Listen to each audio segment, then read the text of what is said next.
So to start off, could you just tell me how the crash occurred and the events that led up to the crash? Well, the crash occurred when I was driving down the road going to pick up my daughter from school, and I sneezed like 3 times, and I looked up after I got done sneezing, and there was a car right in front of me.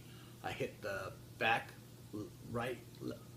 left side of her car with the front right side of my car, and ended up in the oncoming lane, pulled over about 50 yards ahead of her. I came back. She was yelling and screaming at me, telling me that I was an idiot and all this other stuff, calling me names. And so I tried to exchange information with her, and she just wanted to call the police. So I said, go ahead and call the police, and the police showed up, and turned out to be that she had backed out of a driveway and did not look, and that's how she ended up in front of me. So she ended up getting a ticket and not me.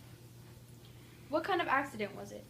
It was a medium accident. It could have been way worse if I would have just hit her directly in the center of her car, but I just barely clipped her bumper and totaled my car. It was totaled. She had a truck, actually.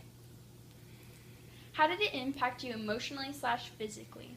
Emotionally, there was no emotional problems. Physically, I may have had a sprained neck or something. There was nothing major, though. How did the other person react to the accident?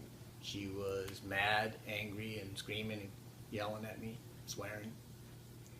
When did this accident occur?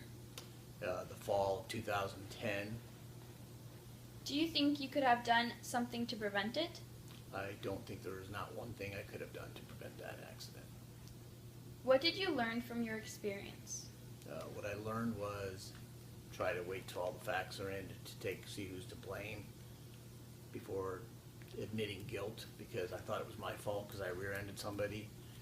To come to find out from the police officer, she got a ticket, I did not. How did the accident impact your driving now, or did it? It did not impact it very much. I pretty much drive the same way. I've always been a good driver. I haven't had a ticket since probably 10 to 12 years. Is there anything else you'd like to add? Any advice on how to drive? The advice I would give is to try to make sure you're doing the speed limit. If I was going faster, that accident could have been way worse. And if I was to give any advice, make sure all the facts are in before you admit guilt to any police officer.